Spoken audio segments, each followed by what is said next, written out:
So last time na nandito po ako, no? Last time, who among you can still remember what's the last message that I shared to you? I think 6 months ago the theme was about getting deep in the Word of God. Amen. So a Word of God is not only for our devotion, so you can sleep, no? During your devotion, sometimes ginagamit na patulog, no? But really, the Word of God is like a double-edged sword. It's a weapon. Who among you believe that we are in a war? Amen?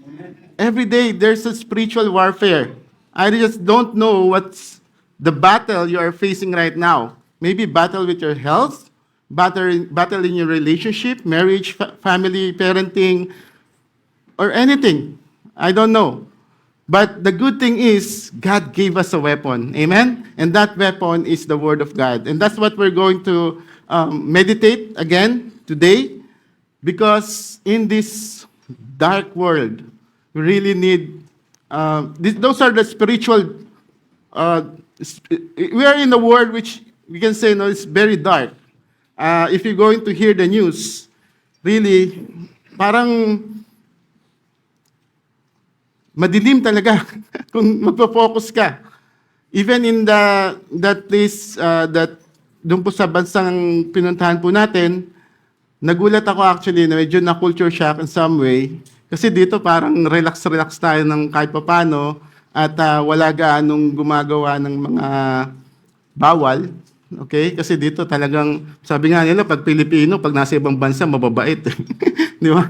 Kasi may maraming batas, no? Maraming laws at sumusunod yung mga Pilipino. Pagdating sa Pilipinas or sa ibang bansa, medyo, sa atin, medyo, yun na, sumusuway na. But doon nga po sa lugar na yun, nagulat ako kasi nga po, even sa streets, marami pong mga,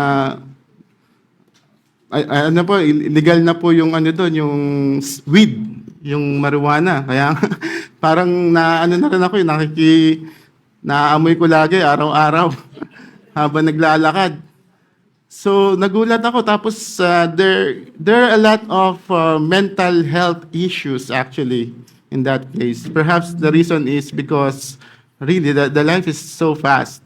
And sometimes just like sabi nila no pag Amerikano mayaman, no. This is just a normal one like us. Even in the Philippines, no, you sumasakay sa LRT, MRT, it's the same thing there. Nagsisiksikan sa subway, nagsisiksikan sa bus, no? Talagang minsan talagang nakatayo. Ganun din, the same thing with us. That means lahat po tayo kailangan natin ng isang bagay na magpapalakas sa atin. Whether you are in the Philippines, in Qatar, or wherever you are, you need the Word of God because in this dark world, we need light. And the only light that we have is Jesus Christ. And the privilege is, the good thing is we have the privilege to be called children of light, children of Jesus Christ. So right now, we're still going to tackle about this theme. And a good thing is, speaking of darkness, that we are not anymore children of darkness. In John, Jesus said to those people who cannot bear to hear the word of Jesus, anong tawag sa kanila ni Jesus sa John? John 8:43 to 44. Why do you not understand what I say? Jesus is talking here. It is because you cannot bear to hear my word. You are of your father, who? The devil. And your will is to do your father's desires. He was a murderer from the beginning and does not stand in the truth, because there is no truth in him. When he lies, he speaks out of his own character, for he is a liar and the father of lies. So it's a good thing we are not children of darkness. Amen? Because if that's the case, our father is the devil. But kumbaga, tinransfer na tayo from the family of the devil when we accepted or received Christ as Lord and Savior to the family of Jesus, which is we are already in the light and walking in the light. Amen? So, I was asking the Lord when I came back here, I know na papag-usapan tayo nating mga pastor na mag-speak again, and I asked the Lord what message I can give for QEC. Actually, I've spoken to QEC Abraham last 2 weeks ago, I think, or last week lang. Last week lang. Na-jet lag ako. Last week lang pala. So, today, dito po lang po sa Alcor, and God gave me this message, and I was reminded of the lampstands in Revelations. Who among you know the verses, no? In the passages. It is found in Revelations 1:12 to 13. When I turned to see the voice that was speaking to me, it is John, the apostle, who was seeing vision at that time. I turned that was speaking to me, and on turning, I saw 7 golden lampstands. And in the midst of the lampstands, one like a son of man. Sino po yon, son of man? Jesus, clothed with a long robe, with a golden sash around his chest. As for the mystery of the 7 stars that you saw in my right hand and the 7 golden lampstands, ito po yung meaning nun, ay symbolism of that. This is the meaning. The 7 stars are the angels of the 7 churches, and the 7 lampstands are the 7 churches. So we are lampstands. In Tagalog, ang Tagalog ng lampstands, sumasagot. Tagapagdala ng liwanag. Light bearers, in other words. All right? So, of course, we know that the light is who? It's our Lord Jesus Christ. Amen? And we are the light bearers in this dark world. We need to be, sabi nga doon sa Matthew, di ba?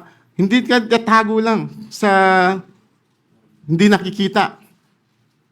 In this dark world, kailangan ng liwanag. At ang liwanag na yon ay ikaw at ako. Amen? It is you. It's the light. It is the church that is the light. Bearers. Amen? So, ito po yon. I think, yung iba po sa inyo, pinag-aralan na po ito, no? Yung 7 churches sa Book of Revelation. So, hindi ko po isa-isahin dahil abuti po tayo ng isang linggo to discuss this. So, alam niyo naman po siguro if you study this, but just short summary. Ephesus, the one who lost their first love, Laodicea, the lukewarm church, the Pergamum, tolerating false teachings, Thyatira, the one tolerating prophetess Jezebel, Philadelphia, the one that's commended for keeping God's word and not denying his name, and Sardis, possessing a reputation of being alive but truly dead. And the last one is Smyrna. Okay, so ito po is, there's no rebuke given to the church of Smyrna. All right, so as I've said, I cannot discuss all of them. I just want to focus on one of it. As I've said, you are the light of the world. It is what is said in the Word of God. And our pastors in the past, parang haba ng January, no?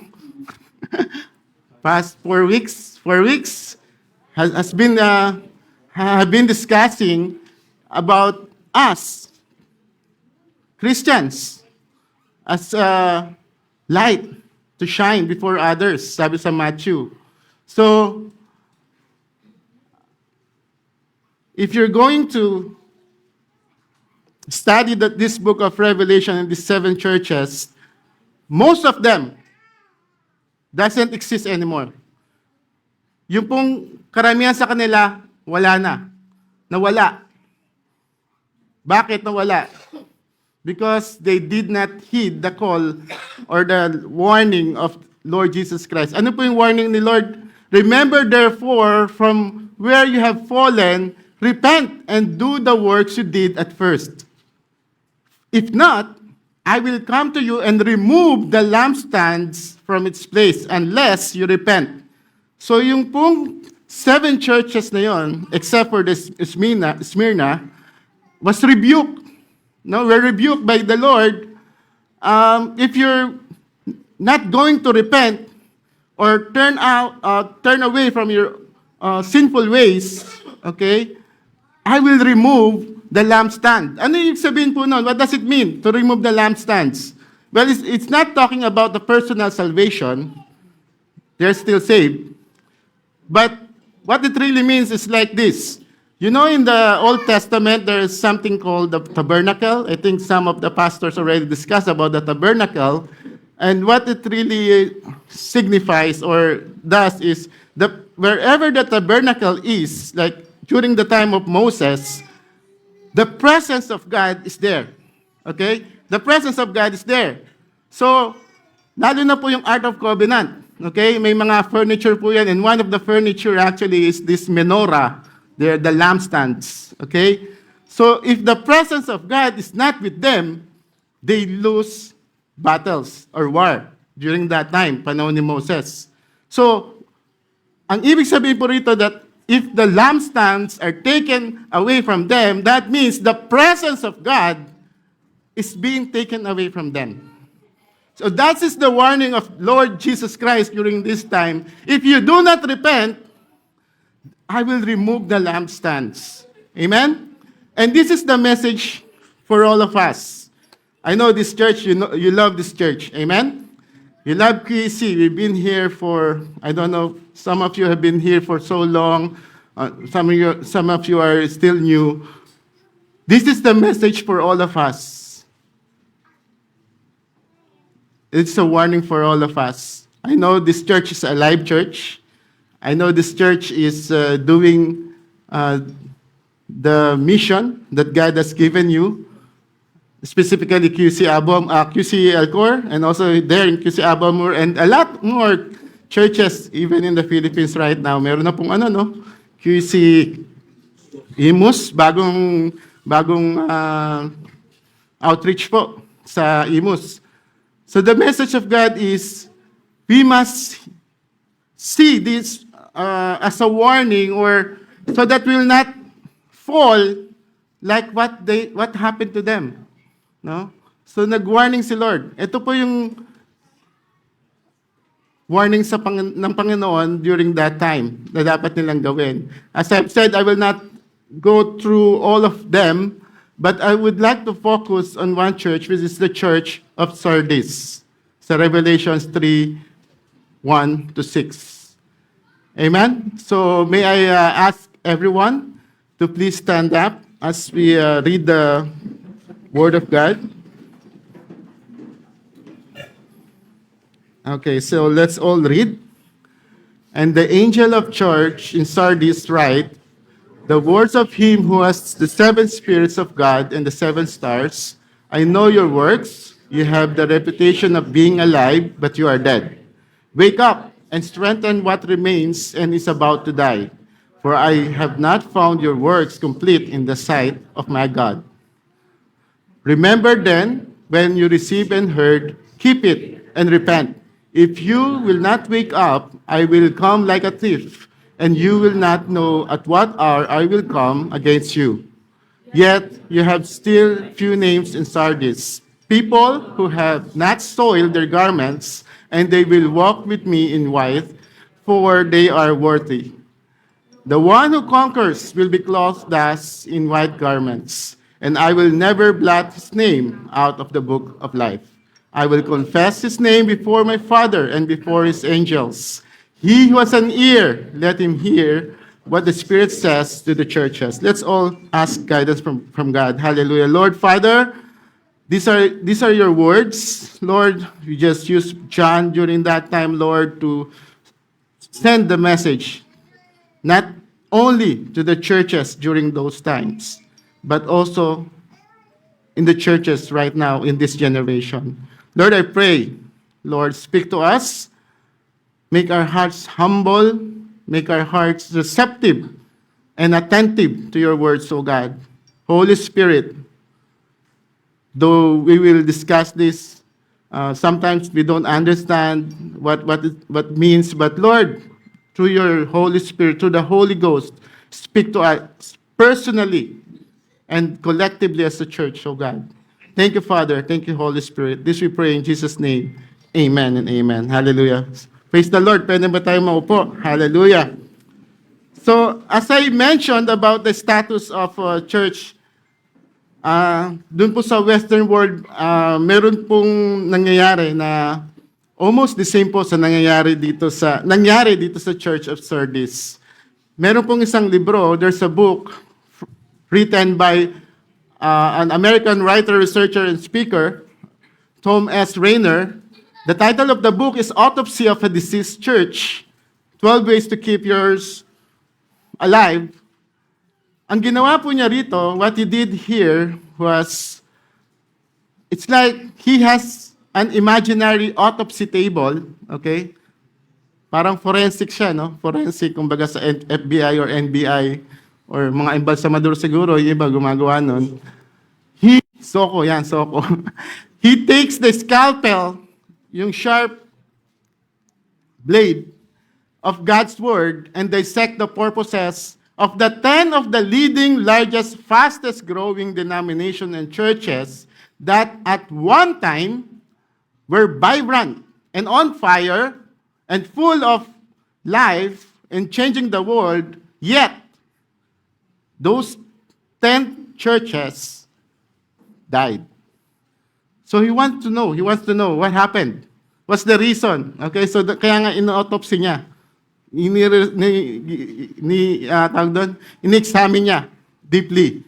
Why? What's the reason why it died? Ito po yung mga chapters ng libro na yon. Ang unang-una, ang sabi niya, mindless Christianity. Ang reason bakit namatay yung mga churches. He cuts into the brain. He says a lot of people who don't even know why they believe, what they know, or think they don't know, and they don't know anything about certain issue, spiritual issue that's happening. Or if someone asks them, they don't know how to answer back. Especially siguro na yung about their belief. Ayun daw po yung problema ng mga churches na to.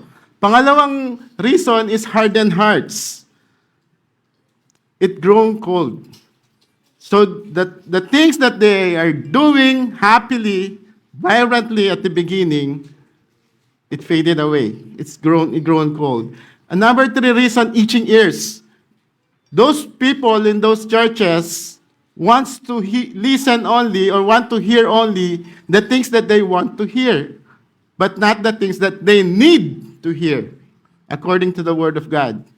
4th reason is dry eyes with blurry vision, which means they don't have compassion anymore. They don't cry in prayer anymore. They have this kind of apathy towards other people. That's the reason they died. Loss of blood. Most of the preachings, perhaps, of the pastor or the leaders are not about the blood and the cross of Jesus Christ. It's all about being, ang sabi po doon is being woke, yung mga woke culture, being politically right. They want to say only not, they don't stick on the Word of God. Number 6, untamed tongues set on fire. And this is, I think, one of the primary reasons why churches die. Hindi po dahil sa immorality. Actually, dahil po sa mga marites sa chismosa sa loob ng church na nagsisiraan sometimes at nag-iinggitan. So, yun po yun, unsanctified mouth or tongue. Unbended knees. Ito rin, isa rin sa pinakamatinding reason. Wala na silang culture of prayer. Tinatamad mag-pray at hindi na nakafocus yung kanilang puso sa pananalangin. Unholy hands.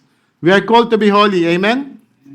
Because without holiness, we cannot see the Lord. Sabi sa Peter, they do what they want to do. They go on Sunday or Friday, holy, but Monday to Friday or Monday to Saturday, unholy. Yun daw po yung nangyayari. And ugly feet, lastly. What it means? It means that they're not spreading.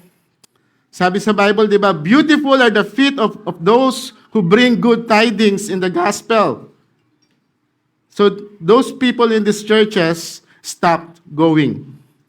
They stopped going and spreading the message to the whole world. And their feet are ugly, di dahil sa alipungan, no? But because they're not taking the gospel to those who are lost and perishing. And you know what? I think may hugot po ito si Tom. Kasi that's what's really happening in the Western world right now. And I would like to, I will not go into much details, but I just give you some statistics. That's what's happening right now. And in comparison, the condition or the status in the past, in 1900s, 95% identifying as Christians, at only 0.4 are agnostics or atheists. But what happened was, in last year, only 74% already. No? Bumaba. At 17%, tumaas ang nag-identify as agnostic or atheist. That is a 4,150% increase. That is so massive and huge increase. Demographics grew from 9 million in 1900s to 53 million. Yung isang major religion po na hindi po Christianity. So napakalaki po ang increase ng religion na yon. Jewish population declined naman. So yun po yung nangyari sa Europe. And sa North America, in comparison, 97% noong panahon, sa 1900s, halos lahat, no, Christian. But in 2020, what happened was it decreased to 70%. A 25 percentage points decrease in 120 years. In just 120 years. So, ang tumaas naman po yung mga non-religious. Ano po yung mga non-religious? Of course, in the atheists and agnostics, including those people who believe that in God, but they're saying that Jesus is just one of the way. There are many ways to heaven, and Jesus is just one of the way. So those people are also considered non-religious. Those people that, I don't need church, I just watch live streaming, that's it. At kung ano na, TikTok na yung pinapanood na, kaya marami po ngayon naliligaw minsan TikTok theology, TikTok Bible study na lang yung ginagawa sometimes at hindi na umaten ng church like this. So yun po yung nangyayari, even the America, overall Christian decline, 77% drop. Even Protestants and Catholics, from 51 to 43, it dropped as well. And rise of the nuns, yung nga po sinasabi ko, yung mga non-religious. That's the decline. And that's the graph that shows from time span 2009 to 2019, bumaba po from 51 to 43%. At tumaas po yung nuns, religious nuns, and other kind of religion. So, bakit po sila nagli-leave? Why people leave? Hindi po siya biglaan. It's a gradual shift. They're drifting away for some reason. Perhaps they have some trauma. No? They have some church hurts, I may say, one reason. And welfare, before, they are depending on the church. Do you know? Churches usually give, kumbaga sa help or ayuda. Okay? But recently, in recent years or decades, it's the government who's giving the, social welfare and everything. So they don't need the church anymore. I think that's the reason being cited here. And even in Spain and in Italy, one of the reason also is that they don't trust the church anymore. Because of these sexual scandals, these, financial anomalies, scandals, no? So that's the reason po, bakit po bumaba yung mga naniniwala sa Christianity. And some other reason, marami po yan, religious, pluralism, secularization, okay? Yung morality daw po is, kahit wala kang religion, magiging still moral ka. You don't need Jesus to be moral. Okay? So yun po yung mga nangyayari ngayon. Even in that, mostly especially in the Western nations. State legacy, masyadong authoritative, kamay na bakal sometimes daw yung mga churches.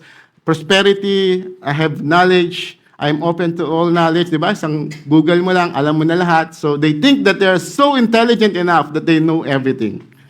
So that's what's happening right now. So, what's alarming here, mga kapatid, okay?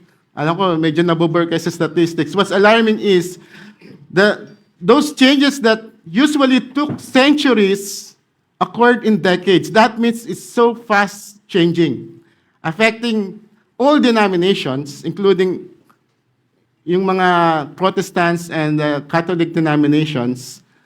And there's no sign of reversal. That means it will continue and continue to go on if people doesn't repent.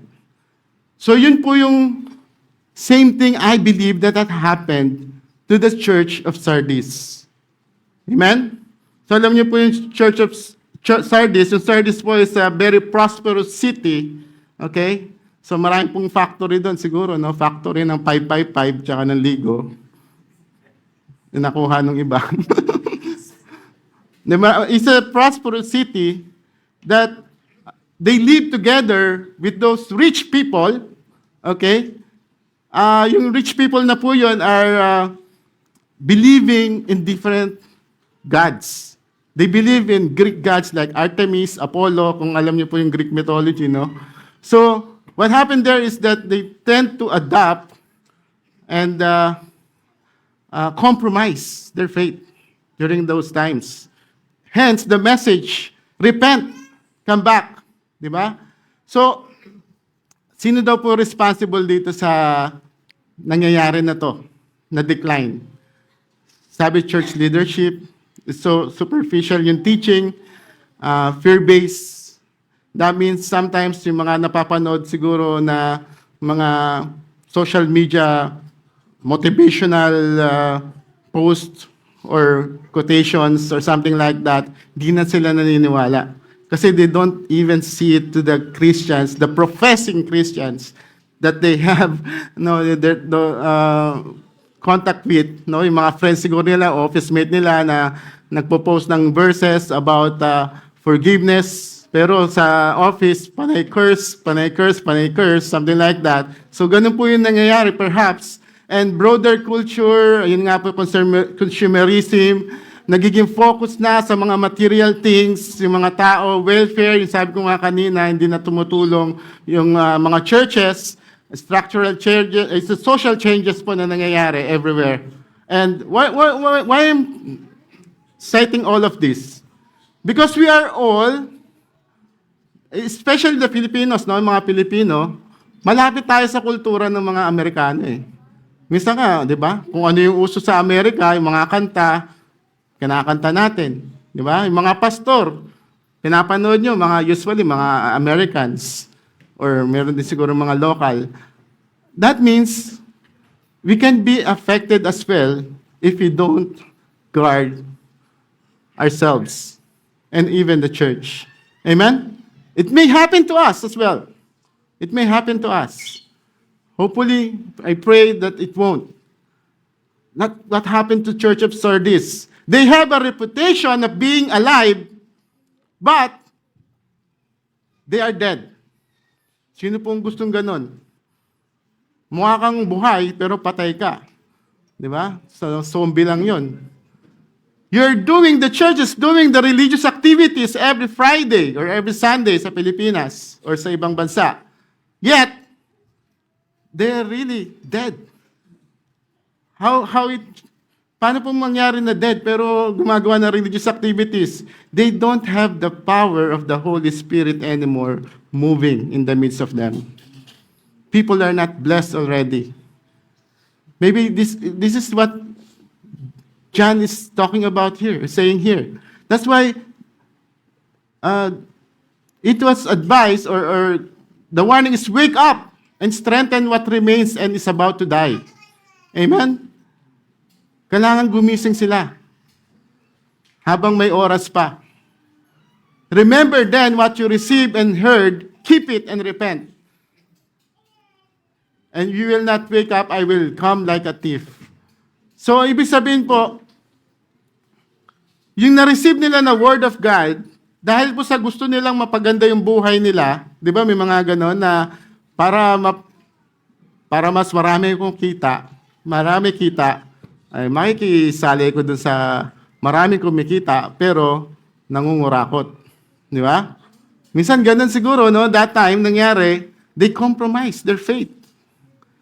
So the warning here is, whatever you receive, whatever my command, whatever is the Word of God says, do it. Keep it. And if you're not doing it, repent. Go back to me. Go back to my words. Ito po yung gusto sabihin ng Panginoon dito. Doon pa lang po tayo sa title actually. We are light bearers, mga kapatid. The church as a whole exists to be light bearers. Amen? So I think this will be the conclusion for the messages in the past weeks ng ating mga pastor. Perhaps they're talking about you as a light bearer, but church as a whole is also considered as a light bearer. So now, the question is, if this is happening, those things are happening in the Western world, and it could happen to our church, what should we do to keep the church truly alive and shining in this dark world? I'll just give you some problem and solution, okay? So the first one, the problem is the slow erosion. Slow fade. Combat gradual drift. All of us has these things. Yung mga unti-unti nawawala sa buhay natin. Amen? So, even nung napunta po nga ako dun sa basa na yon, okay, wala po akong sasakyan. Wala po akong transportation. Mahirap pala kumuha ng lisensya doon mahirap ipasa, may ibang klase yung mga daan doon eh. So, lakad lang po talaga. Lakad, papuntang subway, lakad, papuntang bus. Kaya pala mabilis ang buhay doon. Kasi pag naiwan ka ng bus, maghihintay ka ng another 30 minutes, 1 hour. So, kailangan habulin mo yung bus. Kailangan mabilis ka. Ayun pala yung kaya fast life doon, no? Kailangan mabilis ka, mahahabol mo, you're in the right time to catch the bus. So, pabalik po ako dito sa Qatar, inisip ko, kailangan ko ng timbangan. Kasi, di ba, yung mga bagay. So, tinry ko itimbangin yung sarili ko muna. So, pagtimbang ko ng sarili ko, dati po, nung dumating ako doon, sabihin ko na yung timbang ko 102, ganyan, kilos. Hindi pounds kilos. Pounds dun kaya nalilito nga ako puro pounds dun Tapos, bago ko timbangin yung bagahe ko, tinambang ko yung sarili ko, nagulat ako, nasa 92. 10 kilo. Tapos pagpunta ko rito ng Qatar, kain na naman ako ng kain. So inisip ko, paano nangyari yun? Wala mo nang ginagawa. Ayun pala, kakalakad ko, bumababa yung timbang ko. No? Just as example, it's gradual. Minsan hindi mo napapansin. That's a good thing, yung pagbaba ng timbang, sino ba ayaw? No? But ang mahirap if you're gradually deteriorating and fading away from the love of God. No? Yung mahirap yung ganun. Na unti-unti kala mo okay ka pa pero hindi na. Maaring yung galit mo sa kapwa mo, kala mo galit ka lang, tapos bandang isang araw bigla ka sumabog. Kasi nga, yung galit mo, naipon. You don't ask forgiveness, you don't talk to the person you are having, sama ng loob. So, gradual. Ayun pong iiwasan natin. Kaya kailangan nga, let's combat that by prayer, worship, and evangelism. Amen? So, that must be intentional, mga kapatid. Sabi nga ng kanta, Casting Crowns, gusto niyo po bang kantahin ko to? Huwag na po, baka. Doon sa chorus na lang, it's a slow fade when you give yourself away. It's a slow fade when black and white have turned to gray. Yun yung minsan yung wala naman, malabo naman sa Bible to gagawin ko kahit mali. Malabo naman to no? Yun yung minsan nangyayari, even compromises in the world right now.